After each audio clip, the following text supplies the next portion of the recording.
What's up, everybody? Welcome to the Junkie Xperience Podcast, where we serve your addiction for all things entertainment. I am your host, Latoya Anitri, and you know we are going to get into it. And I'm telling y'all right now, we have a lot to get into. Today, we're going to be hitting up talking about this entertainment news. We're going to be talking about Rihanna, Issa, Megan Thee Stallion, Monique, the cast of Atlanta revealing that they experienced racism while they were filming in London. We're going to talk about Alec Baldwin being hit with that wrongful death lawsuit, and Kanye is still on his shenanigans. And after that, you know, we got to move to the Junkie Reviews. We're going to be reviewing the last half of Raising Dion from Netflix, and we're going to be reviewing the brand new Peacock series Bel-Air, which came out and hit us with like 3 episodes when it came out. And you know it's still Black History Month, so we got to give you a Black History fact. And today we're going to be talking about Miss Sarah Rector. So y'all, let's go ahead and get into it. All right, guys. Thank you, junkies, for joining me today. So look, last week I was talking about how, you know, Wendy seemed like somebody was trying to take her out. Lord, let me tell y'all, it seems like it has been a rough week for me. And it seems like, I'm telling you, I feel like the devil is just trying to take me out. Like at every turn, like I'm getting hit with something. So it's just been crazy for me. You know, this is a rough patch. We all have rough patches, rough seasons or whatever, but it will pass. I know it will. But yeah, it's been a rough week. I've been, you know, staying in and, you know, trying to get this thing going and working on the site and working on, you know, the podcast and stuff. And I was even late, like prepping this show, because y'all know it's a one-woman show over here. So I was kind of late prepping that, kind of prepped it at the last minute, like actually right before I started recording. But just like a little sliver of good news, I did get a little bit of good news that kind of perked me up some today. So I'm kind of happy about that, and it kind of got me out of my funk. And let me tell y'all, starting your own business, everybody wants to do it. Everybody wants to be an entrepreneur, a solopreneur, whatever you call it. Like everybody wants to have their own business, but starting your own business is not easy. Like you're going to be getting hit with all types of things, you know. So, you know, I'm experiencing that right now. Like I said, I just been working the 9 to 5, working this. Y'all, I still have not hit the gym yet. I just got a glimpse of myself in the mirror and I'm like, girl, get in the gym. Like you got to get in the gym. So I'm telling y'all, I know last week I said I was going to get in that week. Still didn't get in.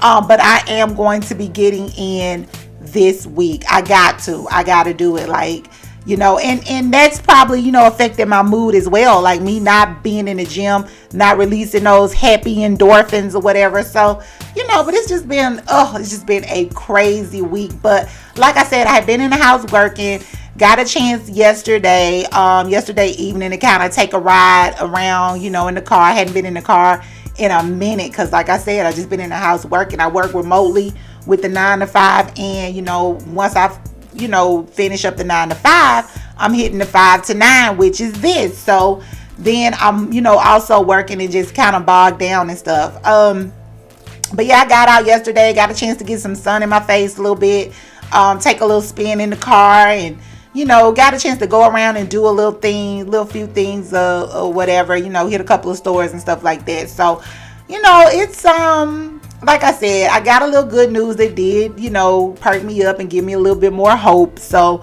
you know, hopefully everything comes through with what I am trying to do. But I want to go ahead and say happy birthday. Like right now it'll be happy belated birthday, but when I'm recording this, it's actually happy birthday to our favorite Barbados princess, Rihanna. Rihanna actually turned 34. She's celebrating her 34th birthday, and you know, she got her little bun in the oven. She's been out and about, you know, looking cute, looking stylish and stuff like that. So, you know, showing off her little baby bump. So we just want to take the time at this point in a Junkie Xperience and just wish Rihanna a happy birthday.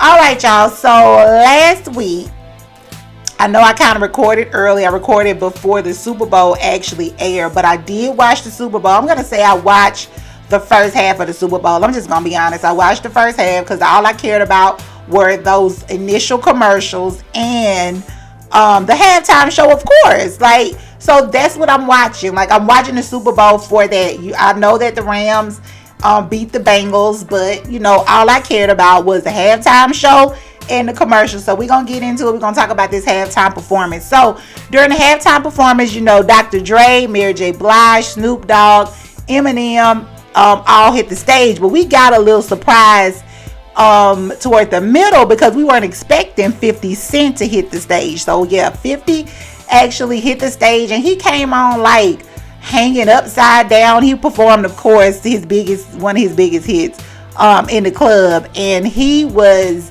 hanging upside down. People started kind of clowning him. Like, if you looked at Twitter, if you were on Twitter at that time, people were saying like how he, you know, gained weight or whatever. But I mean, you know, he's 46 years old. He's not going to look like he did 18 years ago back in 2003 when that song actually came out. So yeah, people were kind of clowning him, saying that he had gotten big and stuff like that. But overall, the show was good. Mary J came out there looking like a cross between Beyonce and J-Lo. Like, she had on this all white bodysuit, and she had the thigh high boots with like the diamonds or some kind of crystals on them. Like, she was looking good. She gave us good vocals too. You know, Mary gonna give us a 2-step, so she did that. I thought the performances were good. People had said that they were planning to do a hologram of Tupac, and I ain't gonna lie to y'all, I was actually waiting on that. I think I may have mentioned this on the show last week, but I was actually kind of waiting on that hologram of Tupac, but it never came. But other than that, the performances were good. And I don't want to leave off Kendrick Lamar because he had a great performance as well. I mean, it was pretty short, but it was a good performance. Like, he came out there, he did his thing. I can say I'm not a huge Kendrick Lamar fan, but I do give the brother respect. I think that he's a great lyricist. But you know, like, just some of his music or whatever, I'm not gonna say it's not for me. I'm just like, probably just hadn't tested my palette or whatever on his music. I've heard like a few of his things that actually hit mainstream, but you know, not a lot of it. But anyway, yeah, Snoop came out, you know, he did his thing. He had on his blue and yellow, repping the Rams, of course. And we had Dr. Dre, who actually did his thing. Now I know the controversy behind Dre, you know, with all the, you know, allegations behind him about, you know, abusing women and being abusive and things like that. A lot of people definitely brought that up, that fact of, like, you know, the Super Bowl is actually allowing abusers on the stage and things like that. But right now, I'm just talking about the performance. It was good. Actually, I did not know that Dr. Dre knew how to play the piano. He actually got on there and started playing like "I Ain't Mad at You," Tupac song, like one of his last songs. I think it was the one right before that he recorded the video for, right before he passed away. But when he started playing the chord from "I Ain't Mad at You," I really thought that this is when the hologram of Tupac was going to come out, but it never did. But still in all, we were satisfied. People talked about Eminem kneeling, like he actually kneeled right before Dr. Dre took to the piano and started like playing, you know, the hook or the chords from "I Ain't Mad at You" and stuff like that. So he actually, Eminem actually kneeled, I guess paying homage to Colin Kaepernick and, like, you know, bringing awareness or attention to police brutality. A lot of the rumors were saying that the NFL told him not to do it. Like, he had mentioned it to the NFL that he was going to do it in the performance. And I guess Roger Goodell, who's the NFL commissioner, said that no, they shouldn't do that, or he shouldn't do that. But then it came out later on that discussion never happened, and they kind of like had, you know, were free to do pretty much what they wanted to do. And we know that Jay-Z and Roc Nation kind of handles the or they are in charge of booking the talent and handling the talent for the Super Bowl. But overall, you know, it was good. You know, even my daughter, like, she really got into the music and stuff. So, you know, a lot of these young kids got into it. You know, I mean, we had some good music back then. Like, it was some good some greatness, and that's why we have, you know, the legends that we have in the game right now. So yeah, that was the Super Bowl. But y'all, I gotta get into these commercials. So to me, so I'm gonna talk about my favorite commercial and the worst commercial that I feel, my opinion, that it was the worst commercial. So to me, y'all, and what should I go with? Should I go with bad to good or good to bad? I think I'm gonna start off with the worst. Okay, so the worst commercial was for me during the Super Bowl was probably the BMW electric SUV one with Schwarzenegger and Salma Hayek. I guess it was kind of trying to show him as like a Greek god or something, or a god of electricity or light or something like that. I'm not sure, but I do know one thing: that budget was hella big. Like, that was a huge budget for that commercial, because I mean, when you think about the costumes, when you think about, you have Arnold Schwarzenegger and Salma Hayek in this, I'm pretty sure, you know, their checks were huge. Just the effects that was going on in the video, you know. But what lost me was the story, because I'm saying video, but I mean the commercial. So what lost me in this commercial was like the story. Like, that's what I'm looking at. Like, what are you trying to tell me? What are you trying to sell me?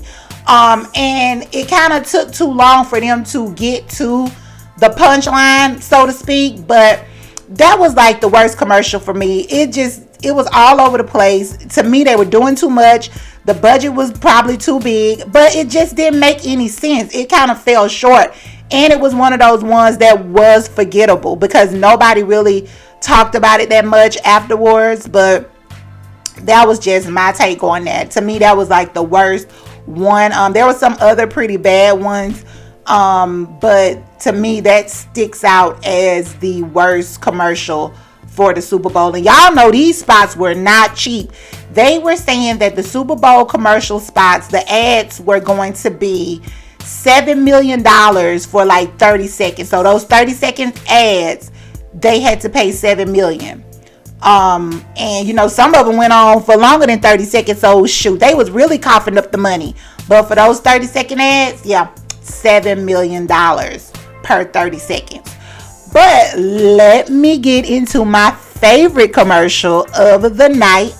And don't fight me on this, but this was my favorite. And it's the one that stuck out to me. The one I talked about after the Super Bowl was over. A few days after the Super Bowl was over. And I'm talking about it now. It was the Chevrolet commercial announcing their electric SUV. Or kind of like it was actually a pickup truck. The Chevy pickup truck. And it was the one with the Soprano children, Meadow and AJ. And Meadow, who's played by Jamie Lee Sigler, and AJ, who was played by Robert Eiler. So y'all, when I saw that, and I mean, it brought back it was so nostalgic for me, you know, being a big fan, a huge fan of The Sopranos, you know, watching all the episodes over and over again. Like, this really was like my favorite. Like, to see the children, I mean, if you don't know how The Sopranos ended, like, we really didn't know what happened to the family at the end of that series, you know, because it was just a lot of drama going on behind the scenes, and you know, the creator wasn't satisfied with HBO and vice versa. So they kind of gave us a shoddy ending to that popular series. So just to witness those kids coming back, like, to us, you know, they kids, but they 40 years old or whatever, but you know, their kids, because we were all kind of kids together when The Sopranos started. So now, like, you get to see them, like, you get to see kind of like where they are in their lives. And the actual showrunner for The Sopranos directed this commercial. Like, he directed the commercial. Like, you got the Sopranos music in the beginning, and Jamie Lee Sigler was actually driving the truck. She was going to meet her brother, AJ, like I said, played by Robert Eiler, and she was doing like her parallel parking thing. And if you are familiar with the Sopranos series, you will know that that's what she had trouble with. Like, Meadow had trouble, like, toward the last episode, like with like parallel parking and things like that. So to kind of see her like parallel park the truck, I mean, it was so nostalgic for me. it was just so nostalgic. I mean, she's still beautiful. Robert Eiler looked good. I mean, just to see those soprano children. I kind of wish we had got a glimpse of Carmela, but I don't know if they were trying to tell us something by, by Edie Falco not being in there. But overall, like I said, hands down, that was my favorite commercial of the night. When I saw it and I heard the music, I'm just like, what is going on? And I just think if James Gandolfini was still living, I really believe he would have been proud, and it would have been even great, like, to show the audience or show the fans of the show that, if they had a chance to, like, bring them all back, like if they could bring, like, the entire family back, and, like, we could see, like, the Sopranos actually survived, what we thought initially took them out. But yeah, I'm telling you, that was a good one. Like, I really enjoyed that. So y'all, like I say on every episode, I am a TV movie music junkie, so I gotta let y'all know what I've been watching. Gotta let y'all know. And this is before we get into the reviews, but I just started watching Severance on Apple TV. This is probably the first series, like original series from Apple TV, that I have had interest in watching. So let me break it down to you a little bit. So Severance is about, like, hellified corporate America, where people actually participate in an experiment where they separate their working life brain from their personal life brain. So it stars Adam Scott, who also played in Parks and Rec, newcomer Britt Lower, who is also, she's like the star of this show. And we also have some heavy hitters in there, like John Turturro and Patricia Arquette, Christopher Walken. I mean, there are some heavy hitters in this show. So it is a drama. No, I take that back. It is a freaking thriller, because you don't know what's going on. I'm not saying you don't know what's going on. The storytelling is great. I'm just going hands down. And I see that Ben Stiller has directed these first 2 episodes that drop. The next episode is supposed to drop this coming Friday. So I'm going to be ready for that. That's going to be another one that I'm going to throw on the review list since I am done with Raising Dion. And this is going to be the last episode that I talk about Raising Dion in for now. And then we're getting to... I'm going to start talking about Severance starting next week. So y'all just get ready. We're going to review this thing from start to finish. Like I said, it's dropped 2 episodes already. One is coming up not next week, but this week. This Friday is actually going to be dropping on Apple TV. But it is good. Like, I tried to watch it last night. I guess I was just too tired. Like, I just kept falling asleep. But when I got up this morning to start prepping the show or whatever, I said, well, let me go ahead and, while I'm eating my breakfast, I decided to just go ahead and watch those 2 episodes. And that's probably why I was late prepping the show, because I couldn't stop watching. And I was just ready for episode 3. I'm just like, they got episode 3 on here. Where is it? But it was actually telling me that episode 3 wasn't going to air or wasn't going to be available to stream until this coming Friday. But y'all, I'm telling you, Severance is a good show. It's something that I hadn't thought about anything like that. Like, I'm talking about totally separating your brain from your work life and your personal life. So when the people walk into their job, they work at this company called Lumen. So when they walk into their job, they get on the elevator, all of a sudden, whatever that's happened out there, like anything dealing with their personal life, like if they have children, a wife, a husband, family, mother, father, sister, brother, whatever, friends, they do not remember them.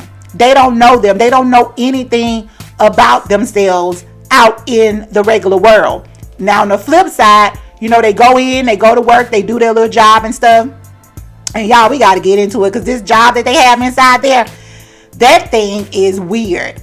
And then, like I was about to say, on the flip side, you see where the total opposite happens. So once they leave their job, like once they get off at 5 o'clock, and I want to say that they stagger the employees. Everybody don't just like pile out of there at 5. Like, they might have like one employee leave at 5, another one leave at like 5:10, another one leave at like 5:20, something like that. So they stagger their employees leaving. I don't know what's the reasoning behind that, the stagger. But it is a reason, and we're going to get to it. We're going to get to the bottom of this, because it is some shady dealings going on up in there, y'all. Y'all already know it. But yeah, we definitely gonna get to the bottom of it. Like I was saying, Ben Stiller, I want to say he executive produced this, and he definitely directed both of the initial episodes. In those episodes, I'm telling you, if you like thrillers and mysteries, this is going to get you hooked. Like at first I was just thinking, because like I said, I kept falling asleep. So I was thinking like, man, this ain't really, hooking me in. But I said I wanted to give it a try because I love the premise. Like I really, it's so interesting, because like I said, I don't think it's been done on this level. It may have been done before. Y'all correct me if I'm wrong, but not on this level that, right, that it's on right now. So I'm watching that faithfully, like I said, and I will be reviewing it from A to Z for y'all. Next up, y'all, I'm catching up. I think I'm caught up on like most of my shows. Like y'all know I watch 911 Lone Star, and I am a huge fan of Abbott Elementary. That show just gives me so much joy. Like I absolutely love it. Like the storylines are like cute and they're funny and quirky, and I really enjoy that. But y'all, I'm trying to figure out like what's going on with the Wonder Years, because y'all know I love me some good wholesome The Wonder Years, the newer version of it. I watched the old version when I was a little kid, but the new version, I'm actually definitely into that one. So y'all, I'm just trying to figure out like what's going on with the Wonder Years, because I have not seen it lately. Like I don't know what's going on. Like the last episode was the Valentine's Day episode, and that was it, and I think it might have came out like a week or so before Valentine's Day. So I'm not sure, why like we're getting like these big gaps in the new shows being released. Like I just hope they not trying to play no funny stuff with my show, and because it's a good show. It is a good show, and the young man who plays in it, that stars in it, he's actually up for a NAACP Image Award, as best new actor, I believe, in a comedy series or something like that. So he's definitely doing his thing. His name is Elisha, and he's doing his thing. So I don't know what's going on with the show, but I know that they are taking these long gaps, and I am not feeling it at all. But I will be happy when it returns, and not sure what other shows I'm going to be watching right now, but of course I'm going to let my junkies know what we're going to be talking about. So all right guys, so now it is merch time. Got to do a little housekeeping around the Junkie Experience. So it is merch talk time, so don't forget to get your Junkie Xperience merch, y'all. If you log on to the site junkiexperience.com, that's JUNKIEXPERIENCE.com.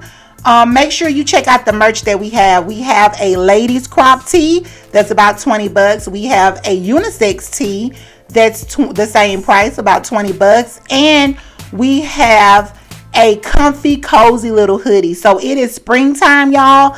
Any one of those shirts will work with you. We're in this transition time. So if you get the hoodie, you're in a little comfy, cozy state. When the sun comes out and those temperatures rise, throw on your t-shirt or your crop tee, and go out there and just spread the word about Junkie Xperience. So yeah, and make sure you are checking out the YouTube channel as well. Like I mentioned in the last episode, we are going to be starting to do these things video style, so y'all will get a chance to see my face when I'm talking about like entertainment news, what's going on in the entertainment world, and all that good stuff. So we're trying to kick that off in the summer. So just getting ready, getting prepared for all of that.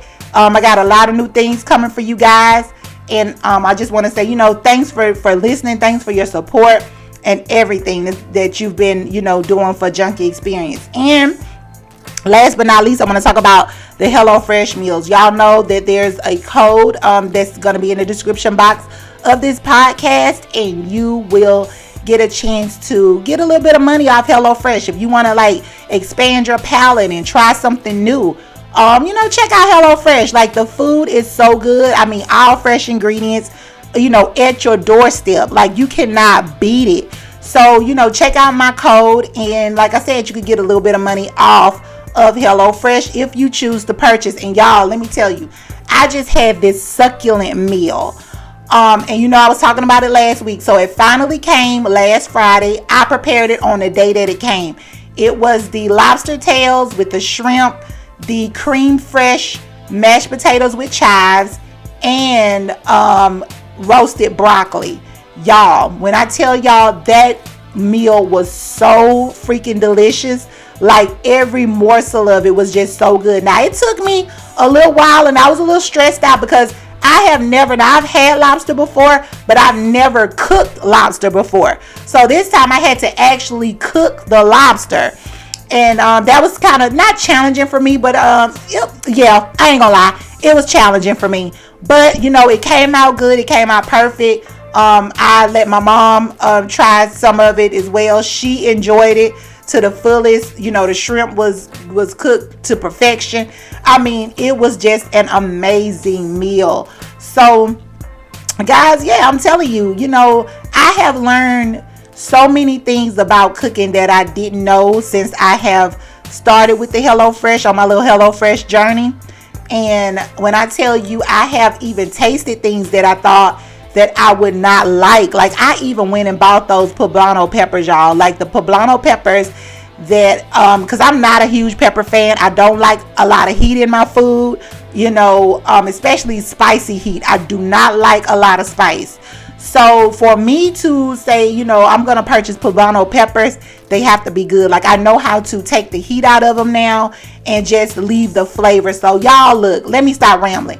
HelloFresh, if you want to try it, try my code, which will be in the description box on JunkieXperience.com. Once I post this podcast, and it's going to be in the podcast description box as well. All right, guys, y'all know we got to get into this junkie entertainment news. So look, keep it locked right there, and we will be right back with the Junkie Xperience Podcast. Stay tuned. All right, guys, welcome back to the Junkie Xperience Podcast, where we serve your addiction for all things entertainment. And look, I apologize in advance because I know I sound like a little nasally right now, but I got like some type of little cold stuff going on or some sinus stuff. Spring is coming in. I'm here in Georgia. So, we getting cold weather one day and hot the next day. So, we in that crazy transition period. So now my sinuses are trying to act up on that. But anyway, regardless of all that, y'all, we're about to get into this junkie entertainment news. Let's get into it. So look, I just want to start off with the good news, y'all. Black women out here making major moves. So last week, Rihanna announced that she was bringing Fenty Beauty to Ulta Beauty. Now, we knew it was coming because a couple weeks ago, before she made the announcement, we saw her, somebody recorded her, they filmed her going into an Ulta to like meet with the staff and things like that. And she was like super gracious and nice when she was in there.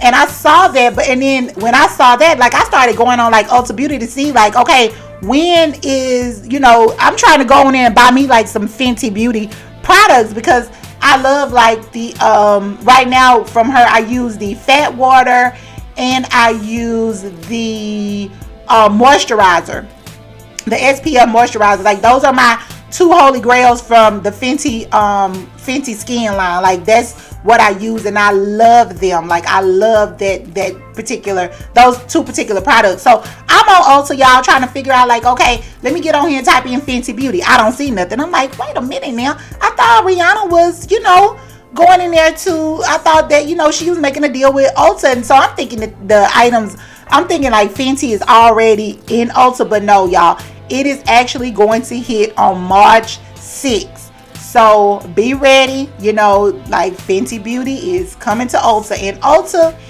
I like Sephora, y'all, but Sephora is a little bougie. You know what I'm saying? Like, Sephora can get a little bourgeoisie.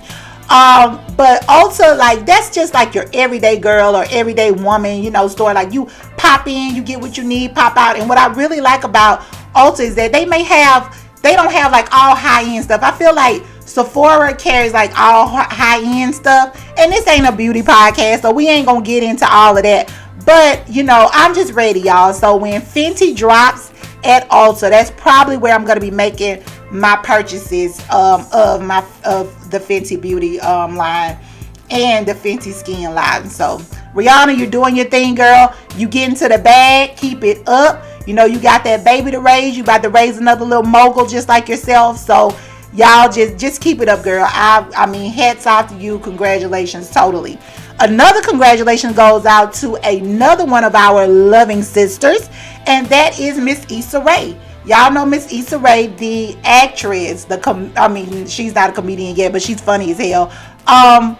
The producer, you know, the writer, you know, the businesswoman, like everything. So Issa Rae recently received a key to the city of Inglewood at the Taste of Inglewood Festival last week.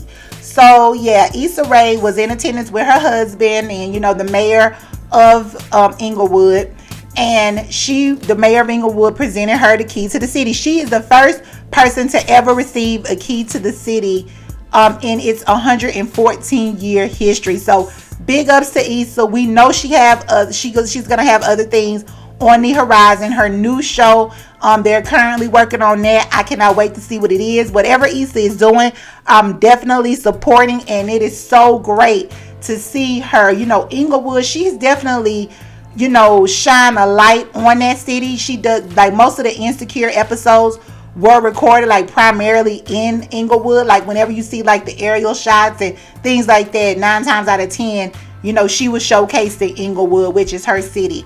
So big ups to Issa. You know, keep doing your thing, honey. Keep shining. We definitely love to see it, and you are definitely a force to be reckoned with, and, you know, keep doing your thing.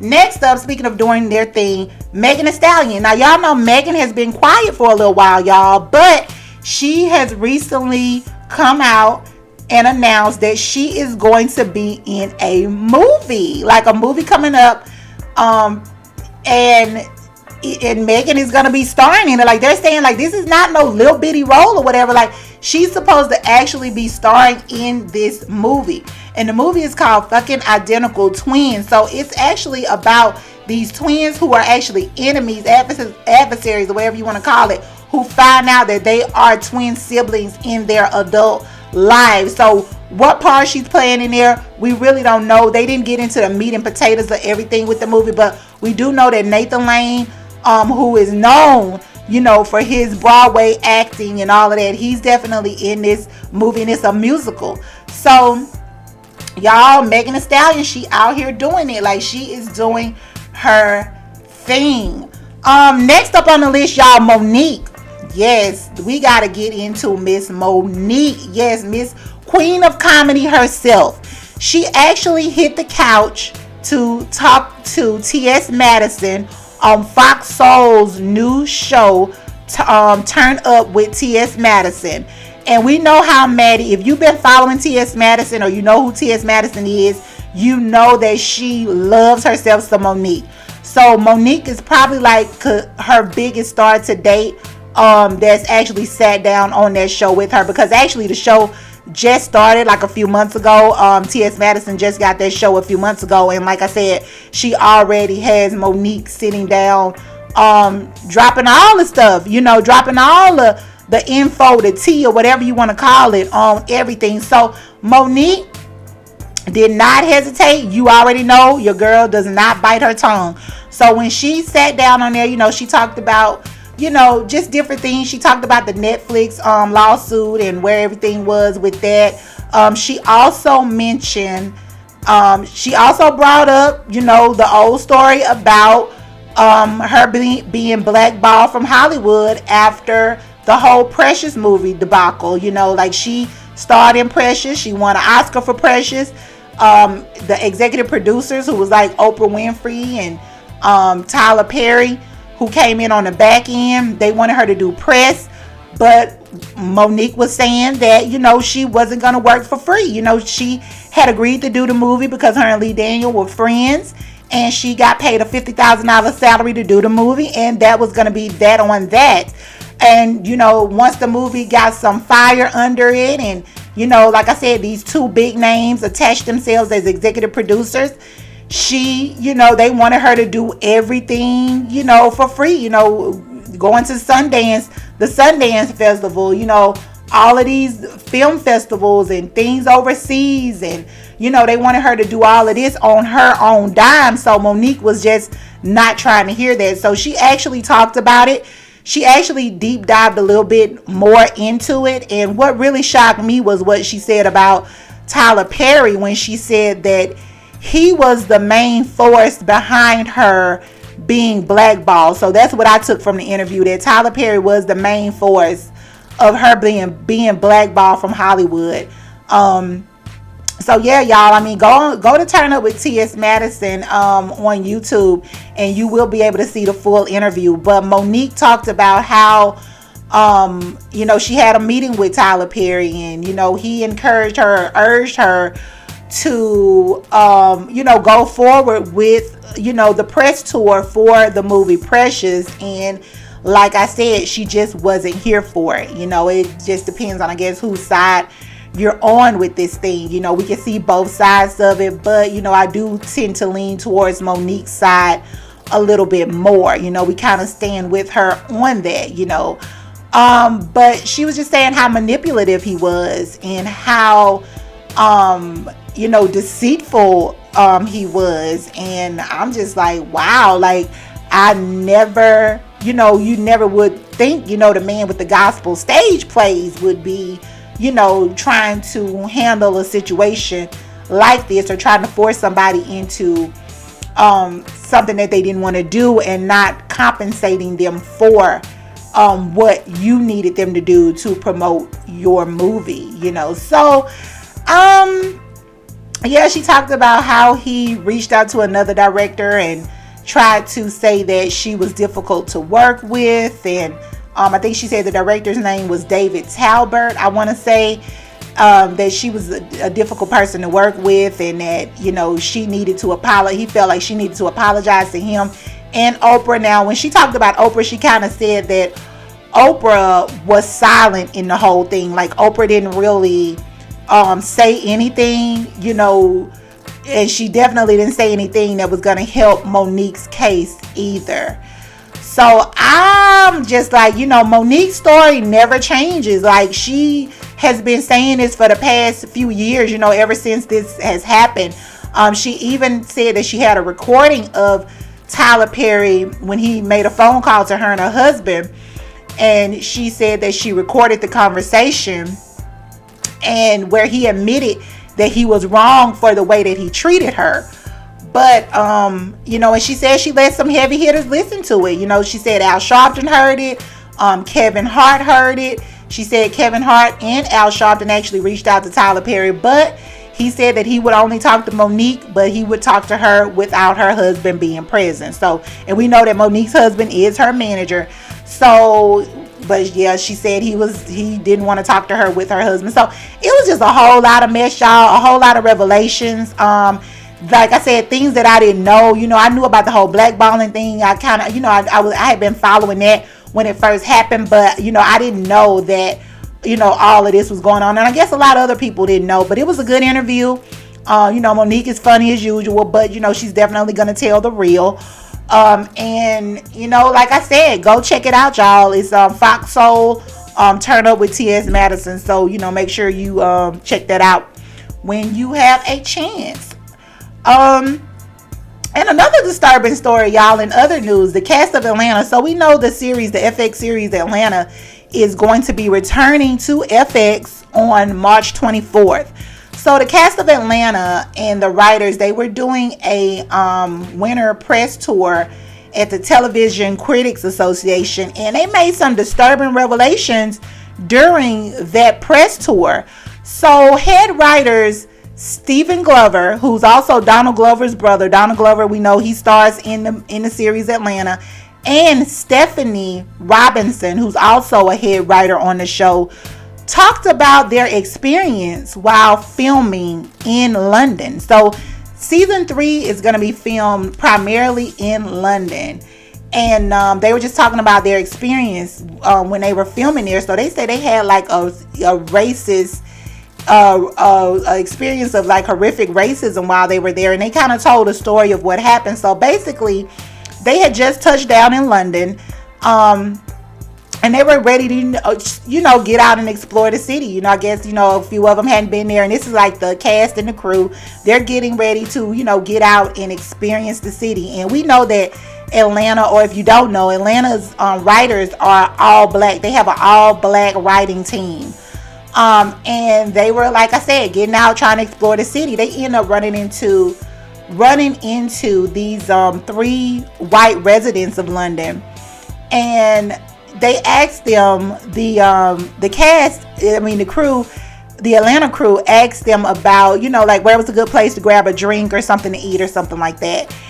And I guess it was like maybe late at night or early in the morning or something like that, maybe in the wee hours of the morning. But one of the natives, like one of the residents who, all of those people were white from what they were saying, like the residents of London, they were white. So they ran into some white people.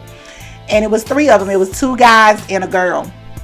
So they say one of the guys said, he made the statement about, you guys can, break into, a spot if you want to. Don't y'all all carry hammers. And, if you don't know, hammers is UK slang for guns.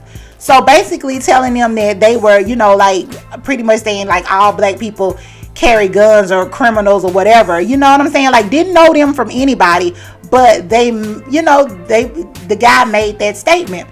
And then he didn't stop there. Like he even doubled down on what he was saying, because Stephanie Robinson, she said that it took her, like she was just taken aback. She said she was in shock because she didn't even realize that she was being racially insulted, or her and her crew were being racially insulted.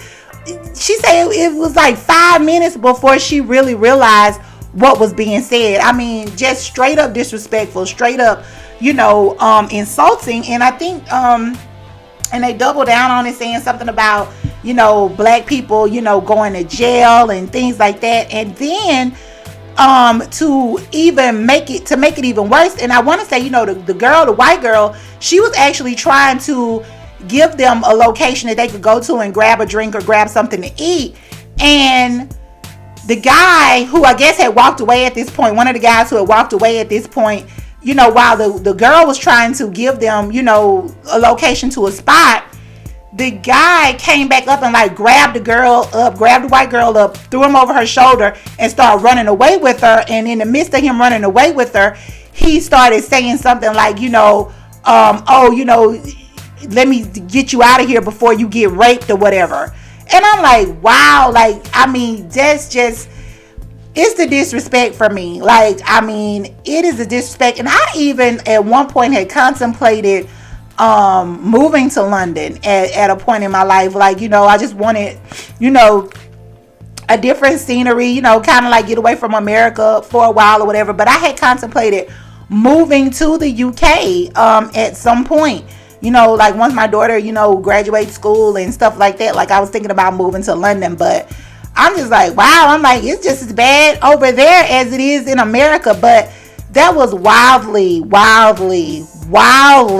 disrespectful. And it was definitely, we're going to call a thing. It was a racist move. It was a racist encounter that they had, and I'm definitely sorry that they had to experience something like that. Like, that is horrid, I mean, and it was like blatant to their face. But yeah, they talked about it, they opened up about it, they revealed it, what happened, but they did end up finishing shooting the show. So like I said, Atlanta, this season 3 is going to be airing on FX starting on March 24th. And the final season, and Donald Glover earlier last week, he announced that season 4 is going to be the final season. And from what I'm hearing, season 4 is actually going to be airing later this year. So I'm assuming like maybe in the fall or winter or something like that. But it's going to be later on this year that it is going to air. So yeah, but it's going to be the final season of Atlanta. And I mean, I was shocked that it even made it back, because we know that it was, I mean, Donald Glover, like, the main characters of the cast, like, they went off and they started doing their thing. Like, their stars like started to shine, like Donald Glover, Lakeith Stanfield, Zazie Beetz, Brian Tyree Henry. Like they all like started, you know, just getting other projects and stuff like that and being committed to other projects. So, you know, but I'm glad that they are that, you know, that I really enjoyed the show from the beginning, and I'm definitely gonna rock with it all the way to the end. All right, guys. Next up, speaking of the end, Alec Baldwin. I mean, is this gonna be the end of his career, or is he gonna just keep going? Because we found out last week that Alec Baldwin has been hit with a wrongful death lawsuit in the shooting of cinematographer Halyna Hutchins. So Halyna Hutchins' family filed a wrongful death lawsuit against Alec Baldwin and the producers of the movie Rust, which was the set that Halyna was actually shot on. She was actually working on that movie set, and she was shot by a gun that Alec Baldwin was holding. So it's just been a lot going on about this, you know, them saying that, you know, the lawsuit says that, you know, they're suing them for, the family is suing for wrongful death because they were cutting corners. The safety precautions or safety measures were not in place. It was just a mess from what, you know, they're saying, and the gun actually had live rounds in it instead of blanks that it should have had.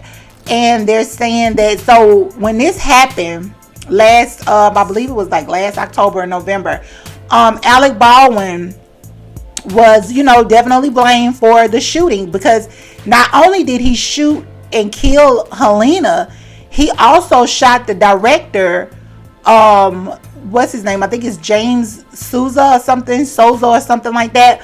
But the director of the movie was shot as well, but he did not succumb to his injuries like Halyna did. And Halyna had a husband, and she had a young son that she left behind due to just negligence, you know, negligence on whoever's part it was on, you know, whether it was Baldwin or whether it was whoever the handlers were for the firearms. But yeah, the firearm had live ammunition in it, and it killed this lady. Like, it actually took her life. And her family is not, they are not, you know, it's hard, you know, they're still in the grieving process. Like, really, actually, this just happened, you know, and I know that when it first happened, I saw some pictures of Alec Baldwin, like, going to meet with Halyna's husband and her son, and at this hotel in Santa Fe, New Mexico.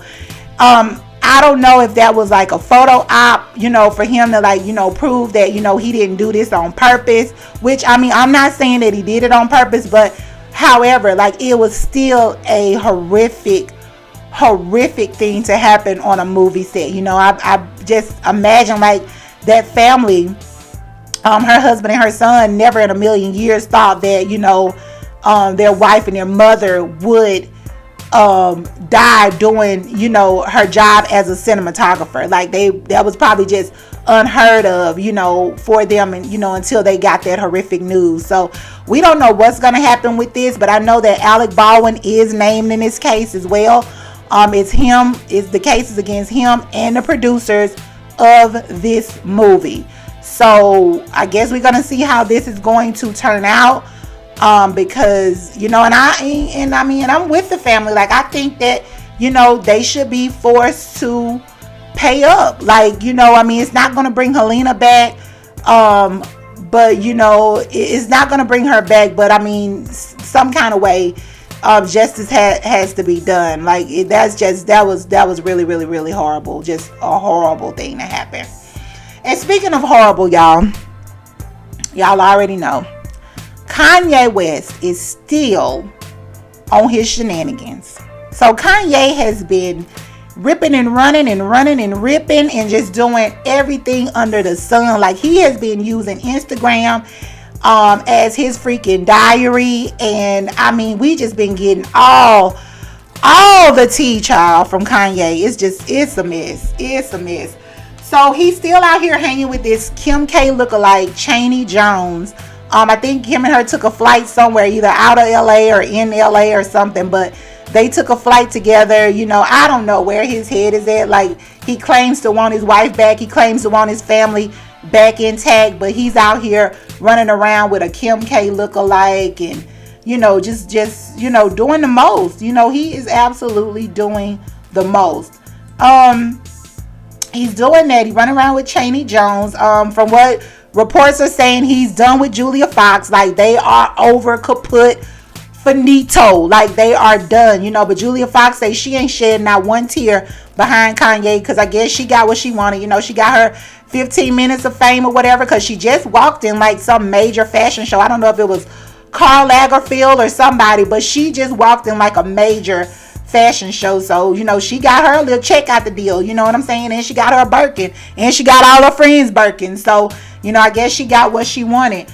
Also, you know, he's still putting Kim through, you know, taking Kim Kardashian through the ringer. Like, he recently objected to her wishes to legally be declared single. Like, Kim is trying to get her lawyers to, you know, get the judge to declare her single, because she's tired of Kanye. She wants to move on with her life. You know, she's dating the comedian Pete Davidson from SNL or whatever.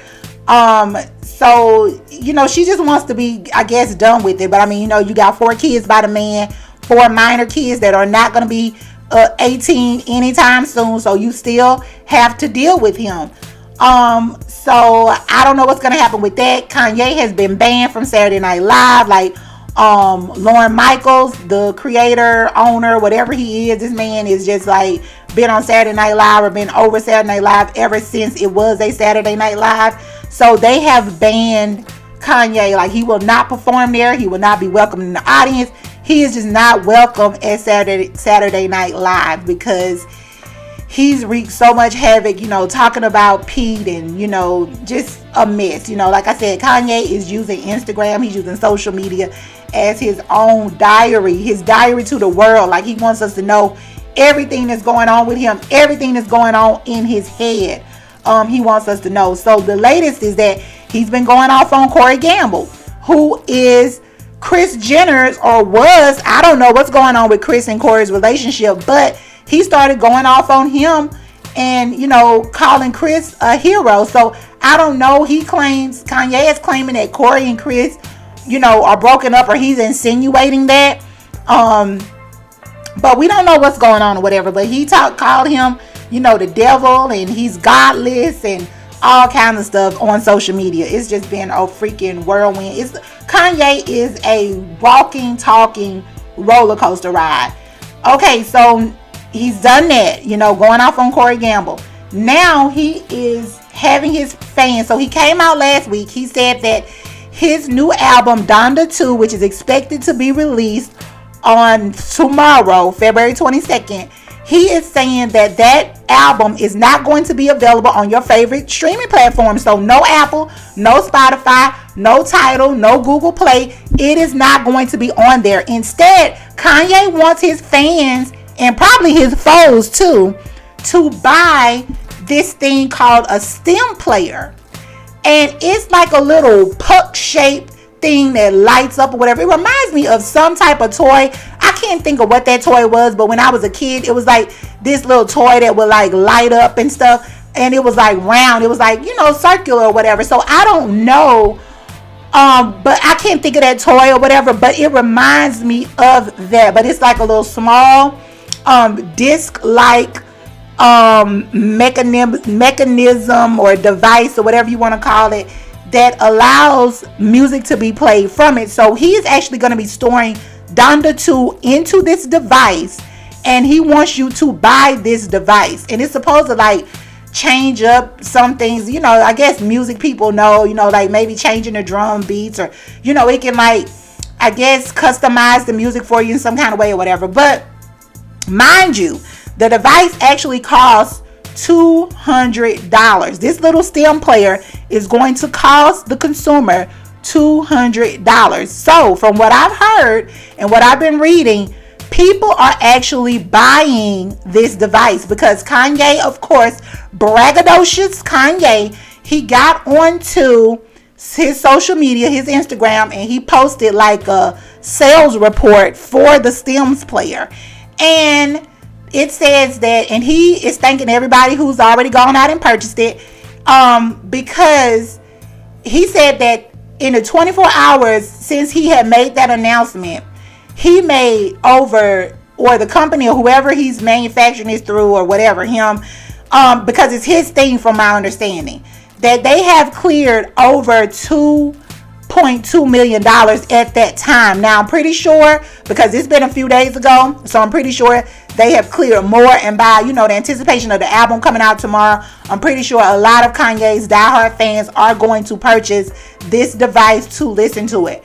Now I'm gonna tell you something. Folks gonna be pissed if this music does end up on Apple and Spotify and Google Play and Tidal or whatever. They're going to be pissed if they paid $200 for this device and it still ends up on these streaming platforms. Kanye was just saying, like, he was talking about the oppressive state of music and how these streaming platforms only pay the artists like 12% of, streaming profits or whatever. So he was like, he was moving away from that oppressive state and he was going to get his own thing and he was going to do his own thing. So that's what he's doing. He has people out here buying this STEM player. I'm not buying it. I mean, if it means I can't listen to Donda 2, then I just can't listen to Donda 2, because I am not paying $200+ for this little device. I mean, big ups to him, changing the tech game. I mean, I know we pay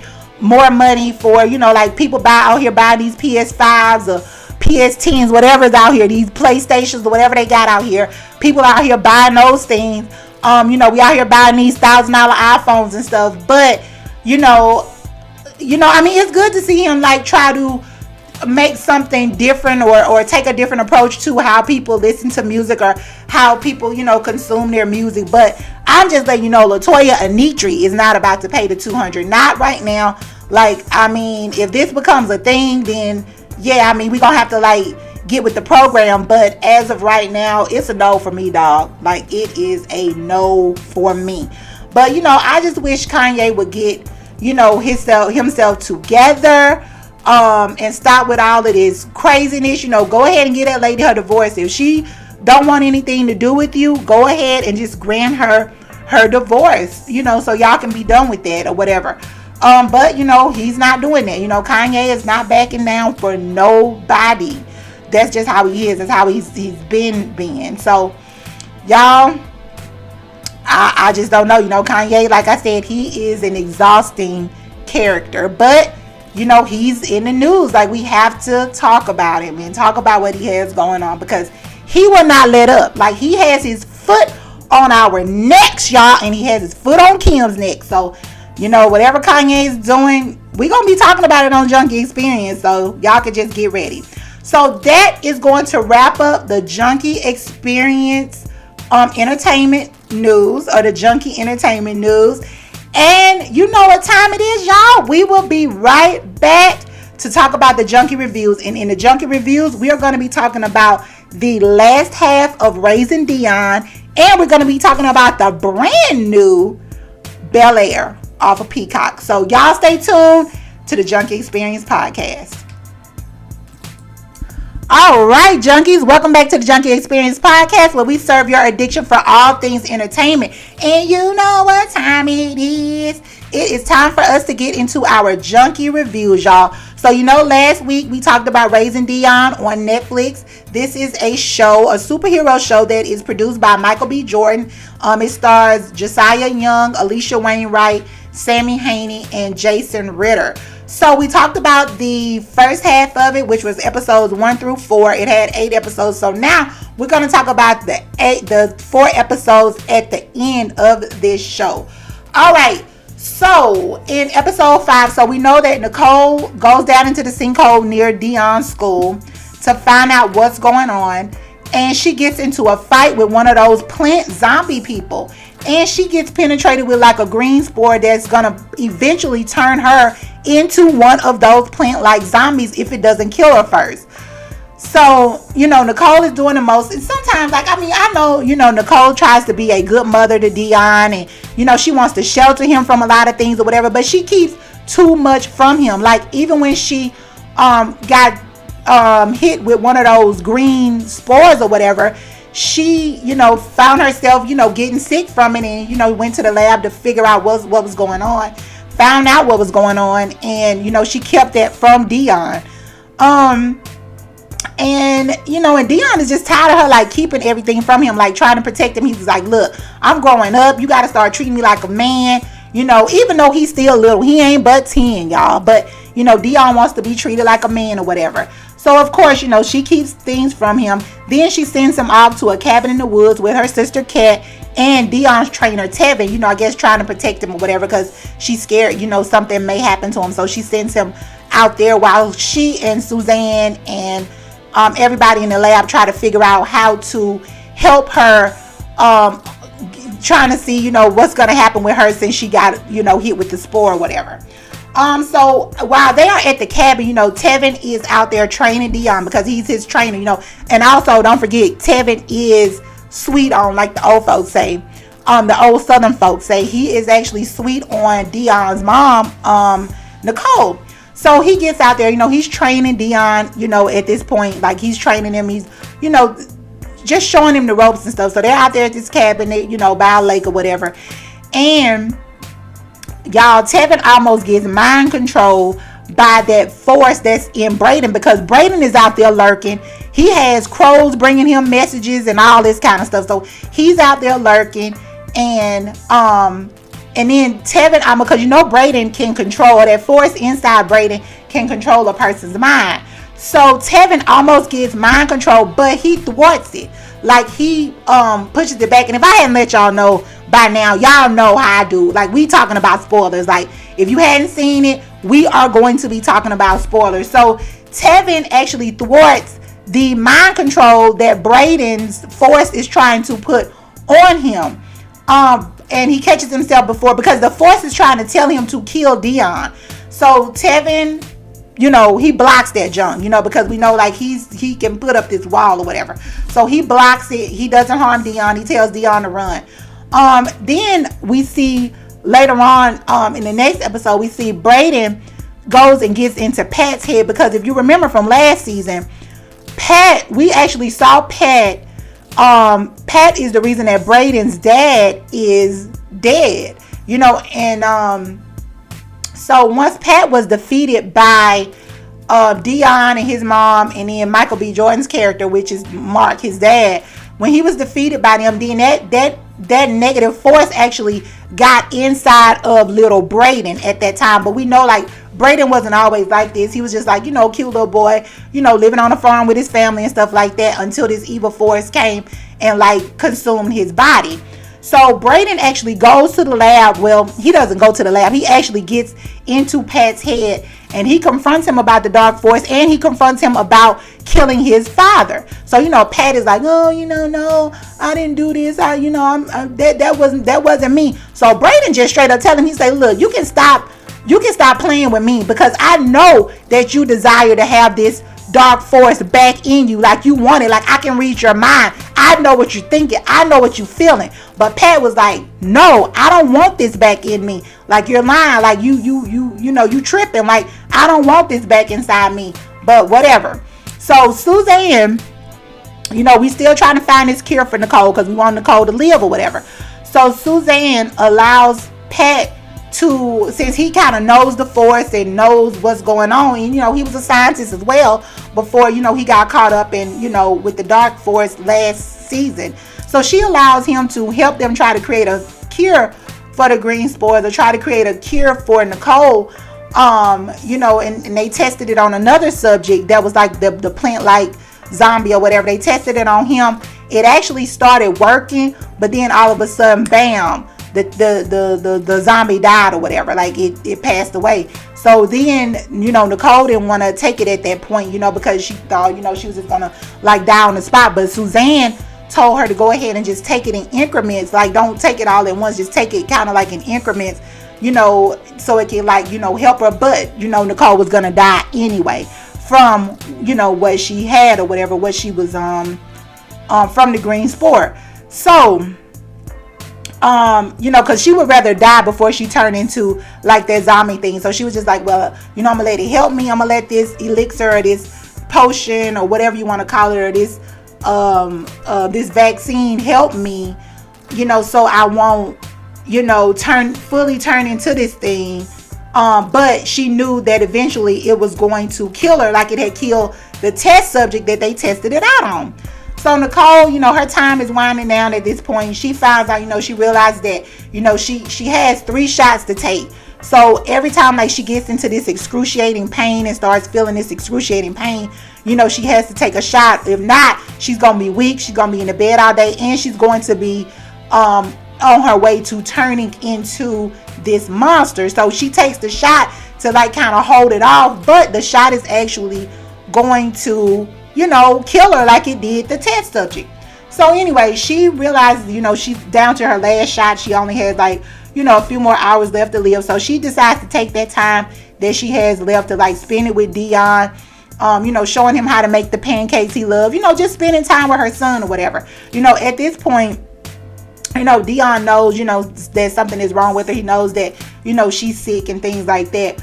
But, and she wanted to attend his play because they have a musical coming up. Dion and his friends, they have this musical coming up. So she wants to attend the play. And child, during that play, stuff gets crazy. I mean, Brayden, he comes through with the dark force lingering. And they challenge Dion to a duel. Like, they like, look, you gonna come out here and you gonna fight us. So you already know that the dark force, those little green spores, he's already created like a zombie army or whatever. So he has like all these innocent people in this plant-like zombie form that is supposed to be like his army. And they're coming to attack Dion. Now, Dion don't have no big army backing him up.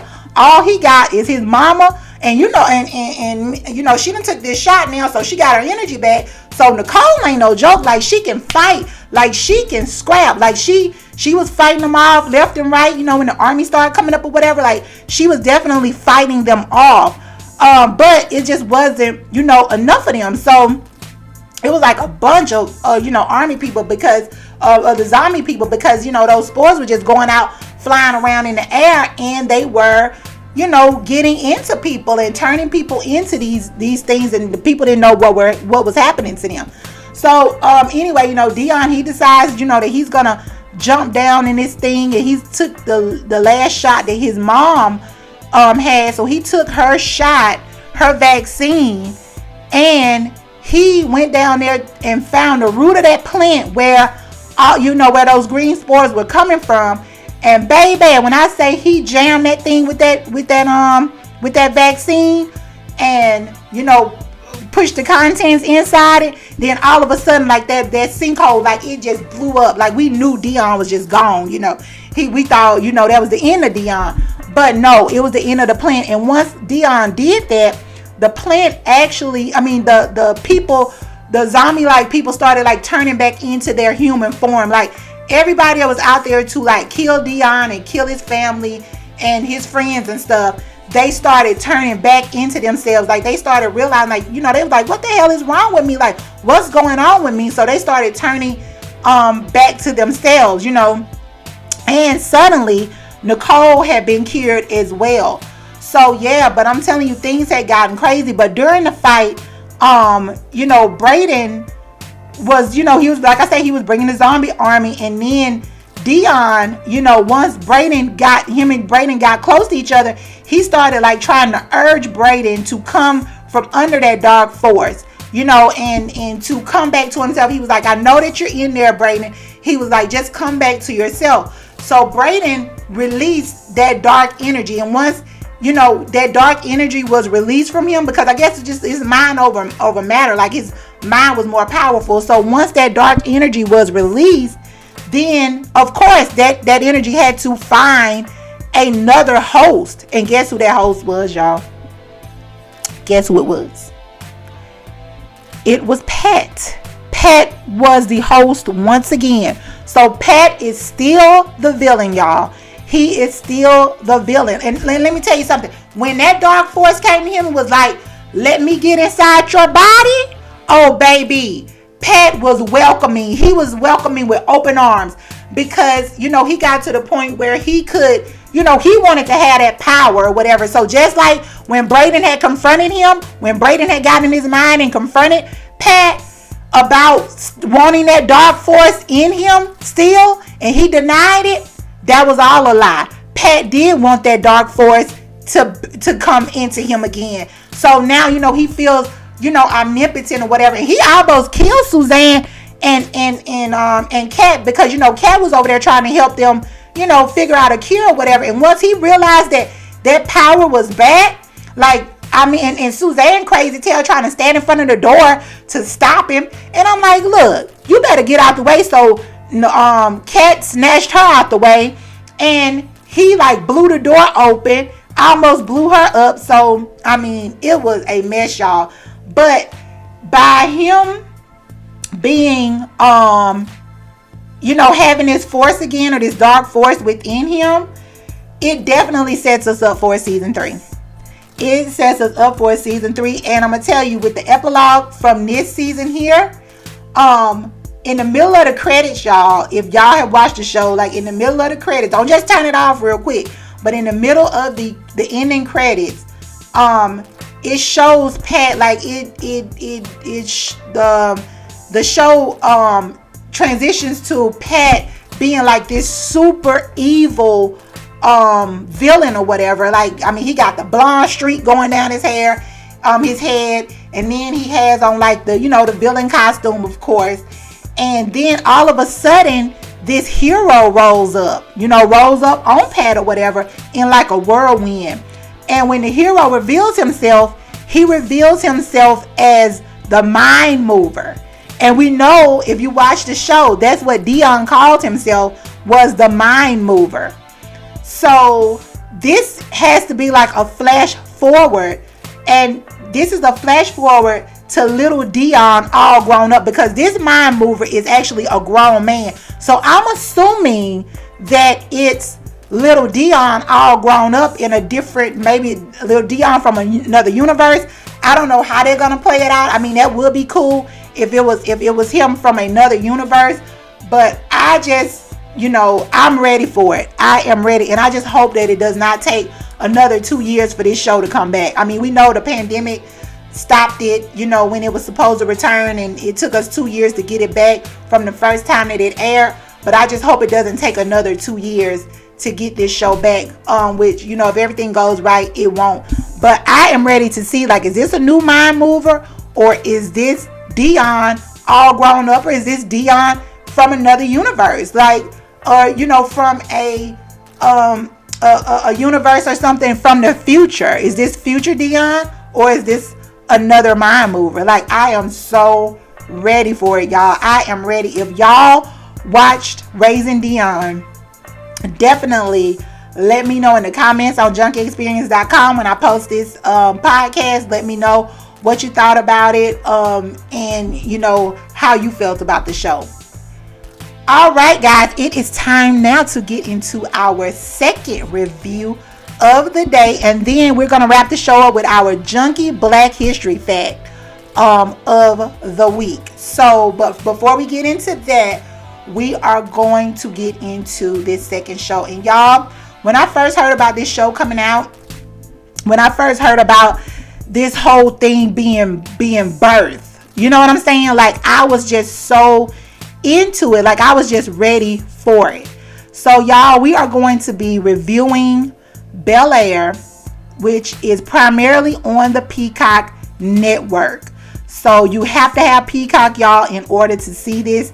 I didn't have Peacock before this series dropped, and I was not going to buy it until I found out that this series was going to drop on Peacock. So I just had to see what it was about. I had to watch this. So we are going to be talking about Bel-Air, the premiere season, and we're going to be going through kind of episodes 1 through 4. It won't be too many spoilers in here, because I know this show is brand new to everybody. So it's not going to be too many spoilers in here, but just to kind of give y'all a briefing of what it's about.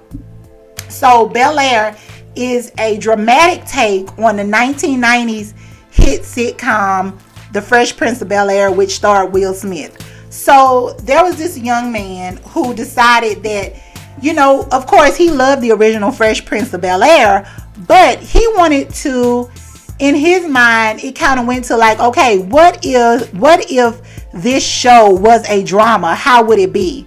He actually created a trailer for the show as a dramatic series, and Will Smith caught wind of it. And when Will caught wind of it, he decided that he wanted to be a part of this young man's vision. So now that gives us Bel-Air, and I'm telling you, it did not take long for this to come into fruition. Like, it did not take long, and I mean, I was here for it. So we gonna get into this Bel-Air, which is a dramatic take. So you got all the drama in this one from the comedy Fresh Prince of Bel-Air. So Bel-Air stars Jabari Banks as Will Smith, Adrian Holmes as Philip Banks, Cassandra Freeman as Vivian Banks, Akira Akbar as Ashley Banks, Ali Shalotin as Carlton Banks, and Jimmy Akingbola as Jeffrey. And let's not forget Coco Jones as the ever so stylish Hillary Banks. So we're going to get into it, y'all. Like I said before, it's a new twist on this 1990s hit sitcom that I grew up on as a kid, watching The Fresh Prince of Bel-Air, which starred the real Will Smith. And this one just gives us the drama, y'all. So let's get into it. So Will, who's a basketball prodigy from Philly, is looking at all types of full scholarships at Division I schools, but he ends up getting caught up in a hood game of basketball that nearly cost him his life. So he gets caught up in this whole thing with these drug dealers or whatever, or this one particular drug dealer that decides that, he challenges Will, and his friend Trey to a game of basketball, saying, I can beat y'all, you ain't hitting on nothing, I'm better than you, blase, blase. Because number one, we already know what time it is. He's jealous of Will because he's a bum who really didn't do anything with his life but just decide to sell drugs, while Will is on his way to being like the next Kobe Bryant or somebody. So he's jealous and he challenges them. And what really pissed me off was like how Will took the bait or whatever and was just like, his ego kind of got out of control and was like, I'm gonna show you, I'm the best on the court, you can't beat me, on the playground or whatever. It felt like he had to prove himself, but if he didn't do that, we wouldn't have a show. So that has to be that's the major conflict in the first act. So Will gets to this game or whatever. Of course he beats the drug dealer guy, and then when they are about to be getting paid, because I want to say it was a bet and they were supposed to be getting paid, so this drug kingpin or whatever, as he was about to pay them, he gets hit in the head with a basketball, and he thinks that Will and Trey, who is Will's best friend, he thinks that he hits him, that one of them hit him, but it was actually the other little low-level dope dealer guy that hit him with the basketball. So that, so then all of a sudden, Trey gets jumped and they kicking the crap out of Trey. Trey cannot get up. He's on the ground. They're kicking him. So the only thing Will can think of, which Trey had earlier that day, showed him that he had a gun, that he was going to take a gun just because he knew where they were going. They were going to a seedy part of town. They were going to a playground that's known for drama or whatever. So Trey had a gun. So Will, the only thing he could think of was run to Trey's backpack, grab the gun and start shooting in the air or whatever, trying to get them off of his friend. So as soon as he does that, bam, here comes the police. And they see that Will had the gun. They jam him up. Of course, they arrest Rashad too. That's the high roller. Rashad is the high roller. So they arrest Rashad and Will or whatever. They throw him in jail. And Will has to spend, if not the night, a couple of nights in jail. I want to say it might have been one night. I'm not sure whether it was one night or two, or was a weekend or whatever it was. But anyway, Will had to, he got roughed up by police. And he had to spend that night in jail. But his mama is not having it. She was just like, look, you have pissed off one of the biggest dope dealers here in Philly. It is, you got to get out of here because they got a bounty on your head. There's a bounty on your head. You got to get out of Philly. So She picks Will up. All of a sudden, Will is like surprisingly released from jail or whatever. He didn't have a hearing or anything. He's just like automatically, they come to the thing, they tell him like, look, you can go. And so, he's looking around like, wow, I can go or whatever, but he's like down in the dumps at this point. Like, he been crying all night, trying to figure out like what's going to happen with his life or whatever. Like, he is just traumatized at this point. So his mom come gets him. She don't say a word. Like, she starts driving him. And he's like, mama, like, we leaving Philly. Like, what's going on? She was like, I know we leaving Philly because I'm taking your behind to the airport because you're going to stay with your uncle and your aunt in Bel-Air. Oh, Will flips the freaking script. He does not want to go stay with them. He's like, look, I don't know these people. Like, you don't even talk about Aunt Viv. You hadn't talked to this lady in years, but you want me to go and stay with a family that I don't even know. And she was like, look, she said, your uncle, she let him know, like, your uncle is high up in the ranks. He can help you out. Like, but I need to get you out of Philly because I don't want you to end up dead. So Will goes to Philly, and I mean, he pulls up at the Bel-Air mansion or whatever. I mean, this is a mansion big enough to fit another mansion inside it. And like I said, the family had been estranged. Will knows nothing about them really, other than, each other's name. Like, don't really know anything about them. They don't know much about him. So, I'm just ready for them to kind of like get to that family dynamic because I want to know why, his Aunt Viv and his mom, didn't keep in contact with each other, but they hadn't reached that part in the show, at this point. So, unlike the original show, where Will was kind of like able to use his joke and his jokes and his swagger and his suaveness or whatever to fit in at Bel-Air Academy. This new show, this is a whole different take right here. So this Will is actually struggling big time to fit in. Like, he immediately, like the first night that he's in Philly, in Bel-Air, he tries to run back to Philly. Like, he's trying to like hop a plane or whatever. He feels like, he's let Trey down by leaving or whatever. So he wants to get back to Philly as soon as possible. But before he could even get anywhere, Uncle Phil and Jeffrey stops him dead in his tracks. Uncle Phil gives him a tongue lash and he lets him know, like, look, what are you expecting to go back? Like, what are you going to do if you go back to Philly? You going to go back there and get killed? Like, you are here right now. Let us handle this for you, until we can get this situation calmed down. So we know, this Will has PTSD, like I said, from being roughed up by the police back in Philly. And now everything that he sees, every time he sees somebody in like an authority role, like when he got to Bel-Air Academy, like the security guard there like questioned him about something, and like I say, this is the person in an authority role. So every time he sees somebody in an authority role, he either freezes up or he takes off and starts running. Like, and this is what he did in this case. Like, he just started taking off running like he didn't belong there. I mean, the dude saw, like, he had the uniform and everything on or whatever. So it's just, so Will is actually suffering from like PTSD. Another difference from the original is that we get to meet Lisa early on. So we know that in the original series, Lisa was Will's girlfriend, like his longtime girlfriend or whatever.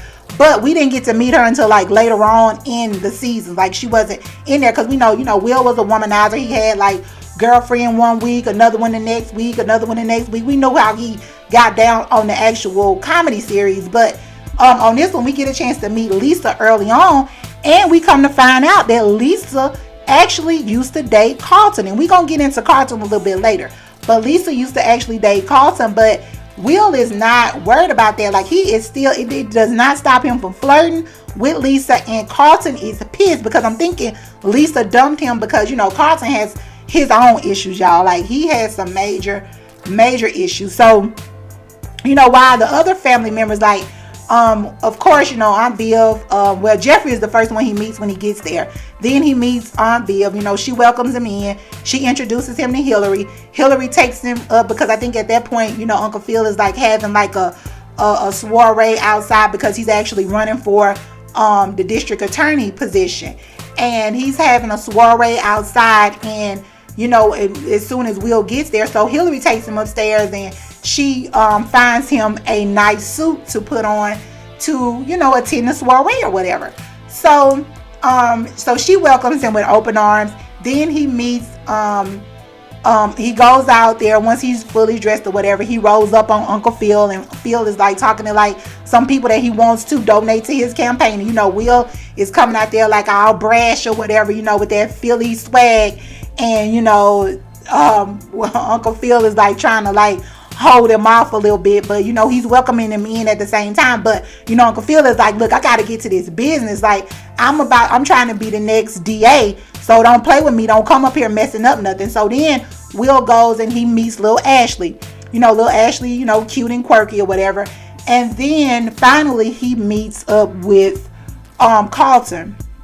And Carlton is, I knew this was gonna happen even from like looking at the trailer, and even before I saw the trailer, I saw how Carlton was really, you know, I knew that Carlton was gonna be, if we taking this thing to the extreme, like we gonna take it to the extreme. Like we knew even in the comedy, Carlton was jealous of Will, but this is just, the jealousy is like times 10 at this point. Like, he does not like this new guy coming in here infiltrating his family, you know, infiltrating his household or whatever. Like, he is like jealous of Will, and he really got jealous when he saw Will talking to Lisa, who is his ex. So it's just a mess with them. Like, these cousins, I'm talking about, they are going at it. I'm talking about physically, verbally, everything that you want to think of. Like, they are really going at it, and it is not nice between them. Also, Carlton has some serious issues. This dude loves fast cars, and he loves hard drugs, y'all. I had to throw that in there. He is into his hard drugs. But that's something that I'm not understanding, because it seems like, you know, just looking at these first few episodes, it seems like, you know, the family is intact. Like, it seems like the family is a good family. Like, his mom and his dad, you know, they're there for him. They're not these parents who are like aloof and just, you know, off on their own thing and not worried about their kids. Like, they it seems like they are like into their children as well. You know what I'm saying? Even though, of course, you're gonna bump heads with these teenagers or whatever, but it seems like, you know, the parents are there for their children. But I don't know, you know, but Carlton has gotten off into like some hard drugs. I don't know if it's like him, you know, putting a lot of pressure on himself or what's going on, but I'm pretty sure we are going to find out. Hillary, let's talk about her real quick. So Hillary, who's played by Coco Jones, she is not as ditzy as the Hillary played by Karen Parsons before. Because we know the other Hillary, you know, I hate to say it even though I love it, and we know that this show was a comedy, but the original Hillary was pretty much an airhead, you know what I'm saying? But she was super stylish, and this one is still super stylish, and like I said, she took the wheel the first time that she saw him. She's all about living this influencer lifestyle. Like, she's supposed to be like this big time chef. Well, not a big time chef, but she's trying to make her way to be like this big time chef. She's a good cook. She's trying to, you know, get into influencing. And, you know, her and her mom are butting heads. Her mom is telling her it's time for her to get out of the pool house and like go and find her own way. Because, you know, she's dropped out of college. She doesn't, you know, her mom thinks she doesn't have like a solid plan or whatever. So we'll see how that turns out. Ashley is cute. She's outspoken when it comes to social issues. But there is a possibility that she is hiding the fact that she's queer. On the last episode, we kind of got a chance to peep into that a little bit. But, you know, if you hadn't watched it, make sure you check that out. And Jeffrey, this is this no apron Jeffrey. This Jeffrey right here is walking around looking fine. He has that nice accent. I mean, he is cool as a fan. Looks like he has everything under control. This is Uncle Phil's right-hand man right here. He is more so his right-hand man than anybody's manservant. Like, I don't see him being like a manservant, but he does control the household. He runs things in the house, and he is extremely confident in his role. But I believe there's something underlying about him that we have not put our finger on yet, or that they haven't showed us yet. But we are about to find out what Jeffrey has going on. Uncle Phil, like I said, super successful, running for DA, working on trying to figure out how to get support from his people, you know, the black community, and prove to them that he's not a sellout, because they thinking like, okay, this is just another rich man trying to get into politics, that's trying to sell his people out or whatever just to line his pockets. But he's trying to show that he's not that person. So we're going to see what's going to happen with that. And last but not least, Vivian. So Aunt Viv, she's a professor of art who misses being an actual artist. This lady loves her family, but I can sense that she feels like she has lost her way by just being like a mother to her kids and a wife to her husband and not following through with her own dreams. So right now, they're on this campaign trail. Phil wants her to be like, this prim and proper Michelle Obama-like person, which she looks like Michelle Obama too. But he wants her to be this for him. Like, it's his time to shine and he wants her to like be by his side. But she has other things that she wants to do. She has other interests that she wants to fulfill. So we'll see, if this is going to like make their marriage rocky or, or if it's going to stay solid. We are going to see. I know one of my friends on Twitter said that, that Aunt Viv and Phil on here were like relationship goals. I was like, pump the brakes, honey, pump the brakes. We got to see what this is going to be giving. As it goes on. But overall, Bel-Air, amazing show. Peacock released the first 3 episodes on last Sunday. And I want to say that in the newest episode, which was episode 4, it came out on Thursday. So I'm thinking the episodes are going to come out every Thursday. So it's like a weekly show. But they released those first 3 episodes just to, kind of get us hooked and kind of whet our appetite for the show. So they definitely succeeded in whetting my appetite, honey, because I am totally hooked. If you have not caught Bel-Air, if you are a Fresh Prince of Bel-Air fan, you have to watch Bel-Air. One of my friends was saying, "Oh, I'm not interested. I'm tired of these reboots." Yes, honey, I'm tired of reboots too. But this is a reboot with a whole different take, and I am definitely enjoying the ride, and I cannot wait to see what happens. So, guys, that is everything on our Junkie Reviews, and we will be right back to wrap up the show with our Junkie Black History Fact. Stay tuned. Alright, guys, welcome back to the Junkie Xperience Podcast, where we serve your addiction for all things entertainment. And guys, we have come to the end of the show. But before we get out of here, you know what we got to do. It is the month of February, and we are celebrating Black History Month. So what better way to celebrate Black History Month than to give us a Junkie Black History Fact? So with this Junkie Black History Fact, we are going to be talking about Sarah Rector.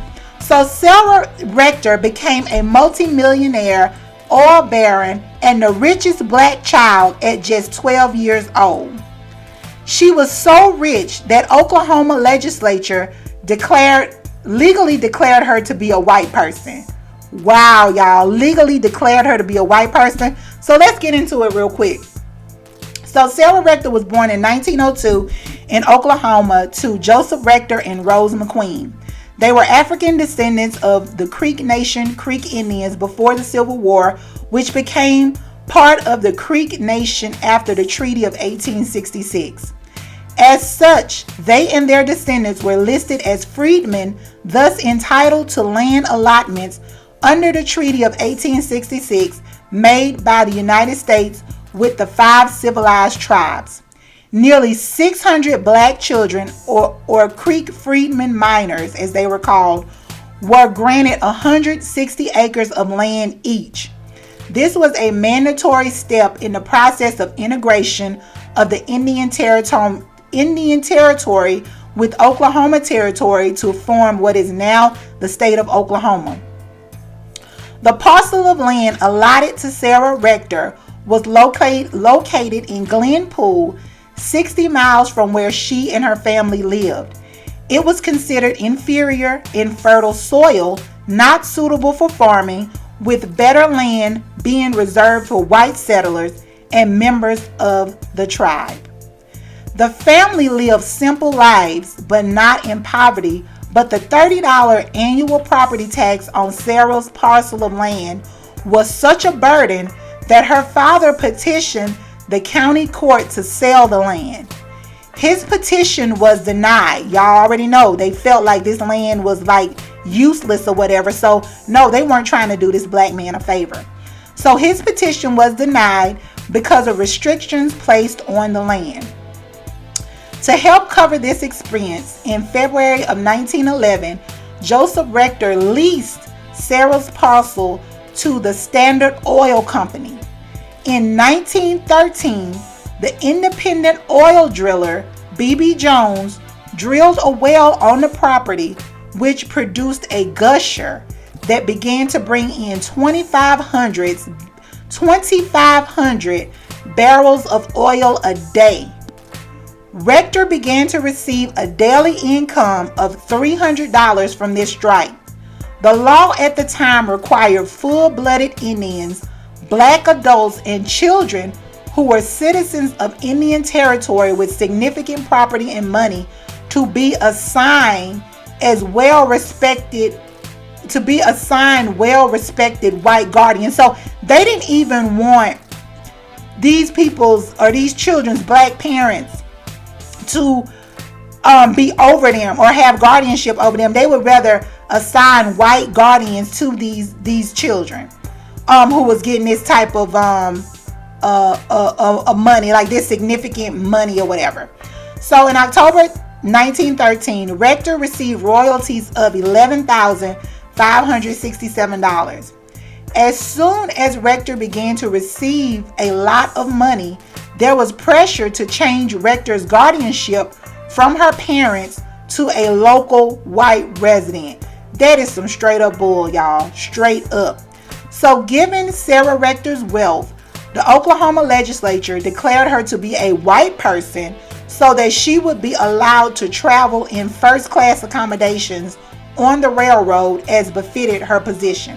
So y'all, I'm going to read this little excerpt from the newspaper in that area at that time and let y'all know this is what they were saying in this newspaper. It's a newspaper clip. It says, brown-skinned colored girl made white. That was the headline.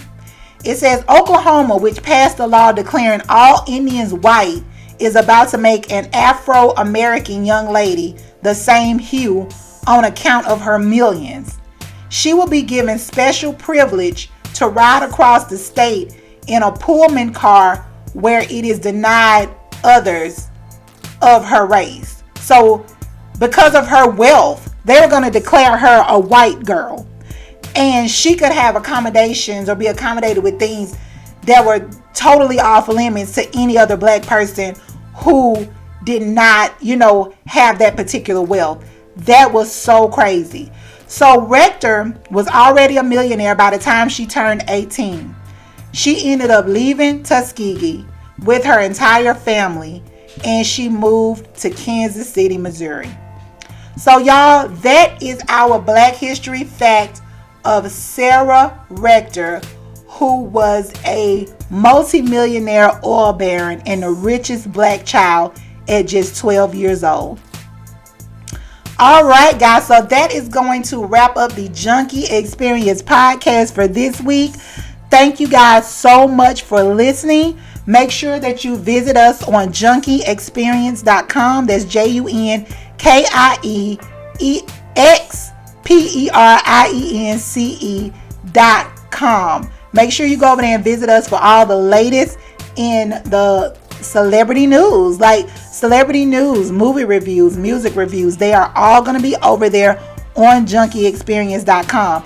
Also, don't forget to pick up your merch. Like I said in the beginning of the show, we have a ladies crop tee, we have a unisex tee, and a cozy hoodie if you want that. So make sure you go over there and check that out on JunkieXperience.com.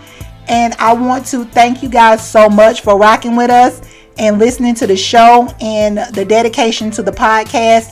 Thank you guys so much. I've seen those numbers jumping up left and right, and I want to just say thank you guys, thank you guys, thank you guys. Without you, it wouldn't be possible. Thank y'all. So until next time, bye, junkies.